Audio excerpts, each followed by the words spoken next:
Good morning, dear modern stars. How are you? I'm fine. I hope you will be also fine. Pay attention. Here your SST teacher Shweta Tiwari. So, student, take your history civics book and open chapter 10. Name is Akbar the Great. Today, students, you will write rest brief question of this chapter, question number 8, 9, 10. And students, you have written already question number 1 to 7. So, today you will write question number 8 and answer also. Okay, so students, question number 8 is give any four features of the Mansabdari system. Okay, it means Mansabdari system के जो कि started by Akbar के through जिसको start किया गया था। इसमें मनसाब, जैसे आपने पढ़ा था ना, मनसाब मनसाब मीन्स होता रैंक, यानी कि रैंक एक डिपार्टमेंट, इसमें रैंक प्रोवाइड की गई थी। तो मनसबदारी का जो फीचर्स क्या होते थे उसके बारे में उन्होंने एक सिस्टम स्टार्ट किया था, मनसबदारी सिस्टम। तो उसके फीचर्स, 4 फीचर्स लिखने हैं। So write answer of this question. Okay students, you will write only features. Okay, आप सिर्फ फीचर्स पॉइंट्स लिखेंगे। So points number 1, the mansab of Mughal. Okay, the mansab of a Mughal noble indicated his salary.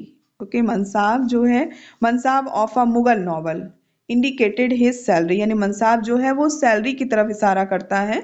इशारा मतलब करती है मनसाब। एक मानसबदरी सिस्टम बनाया गया था जिसमें मनसाब एक रैंक दी थी, उसको उनको सैलरी की तरफ जो है प्रोवाइड की जाती है।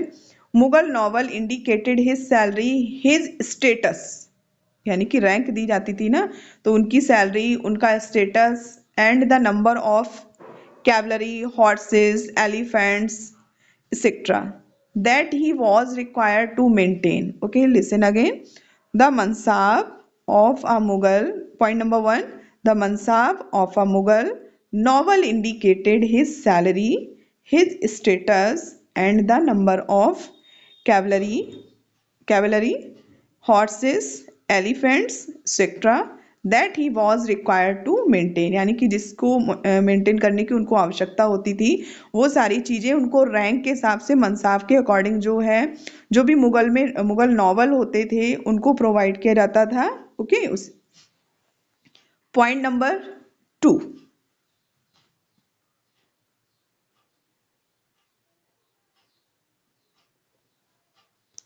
point number 2, the appointment, promotion and dismissal. Okay, dismissal. The appointment, promotion and dismissal of mansabdars were the decided upon and sanctioned by the emperor. Okay, यानी कि जो उनका अपॉइंटमेंट, उनका प्रमोशन या उनको डिसमिस करना, ओके, ऑफ किसको, मानसबदर्स को, were decided upon the sanction by the emperor. ये सारा काम किसके थ्रू होता था, एम्परर के थ्रू होता था, जो बादशाह थे उनके थ्रू होता था। Listen again, point number 2, the appointment, promotion and dismissal of mansabdars were the decided upon a sanctioned by the emperor. Point number 3rd. Okay, तो इसमें कितने पॉइंट्स पूछे गए हैं, हाउ मेनी पॉइंट्स, 4 पॉइंट्स पूछे गए हैं, बट यहाँ पर 6 पॉइंट्स हैं। ओके, तो हम आपको 6 पॉइंट्स लिखवा देंगे, बट जो आपको इजी लगेगा 4 पॉइंट्स, आप वो 4 पॉइंट्स लर्न कर सकते हैं। Okay, number 3, salaries were paid according to the rank.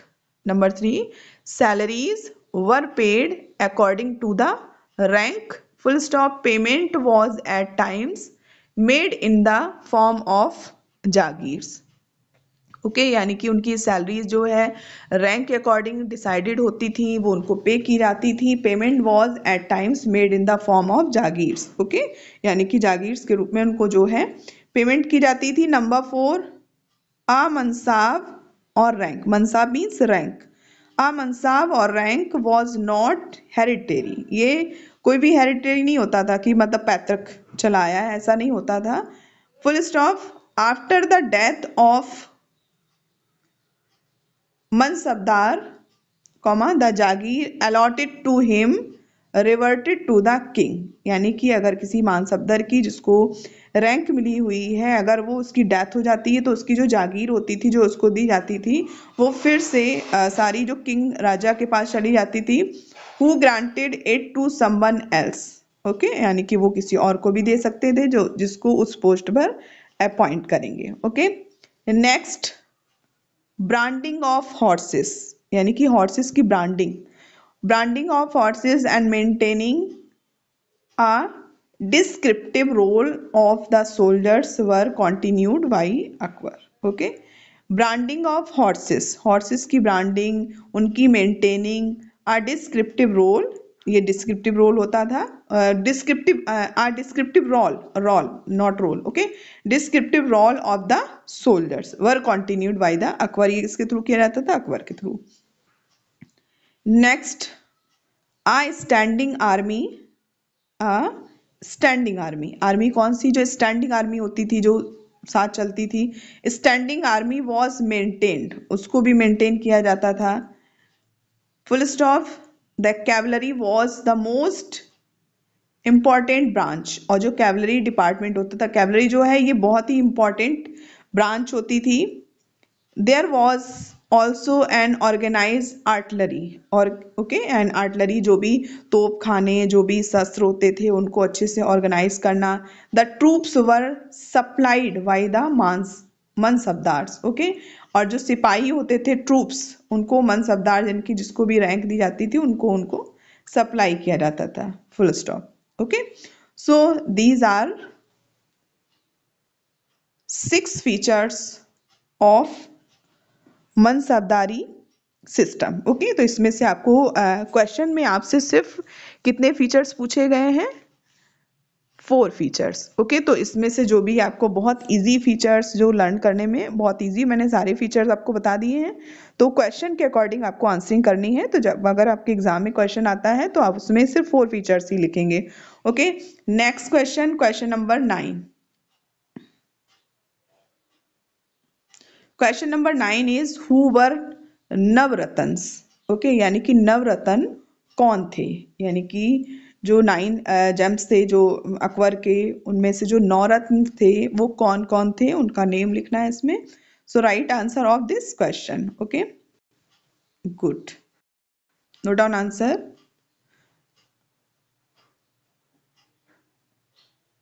तो उसमें सिर्फ आप नेम, ओके, नंबर 1 में डायरेक्टली लिखिए आप 9, सिर्फ आपको कंप्लीटली आंसर लिखिए। Okay, no problem. चलिए, okay, write answer Akbar school, क्योंकि हु वर नवरत्न, यानी कि सिर्फ नेम ही नहीं पूछा गया, वो कौन थे ये भी पूछा गया ना, तो who were Navratna. So note down answer, Akbar's court was adorned by 9 great scholars. Okay, यानी कि अकबर का जो कोर्ट था, ओके, यानी कि वो किससे? 9 ग्रेट स्कॉलर्स, महान विद्वानों से एडॉर्न था, सजा हुआ था, उसमें जो है 9 जो ग्रेट स्कॉलर थे उनके साथ रहते थे। Akbar's court was adorned by 9 great scholars, full stop, they were known as Navratna. Okay, उनको 9 जेम्स कहा जाता था। ओके, यानी कि वो कौन थे? वो नवरत्न थे। Full stop, these gems included Abul Fazl, okay, Abul Fazl, comma Faizi, comma Todarmal, comma Tansen, comma Birbal, Abdur Rahim Khane Khana, Raja Man Singh, to name a few.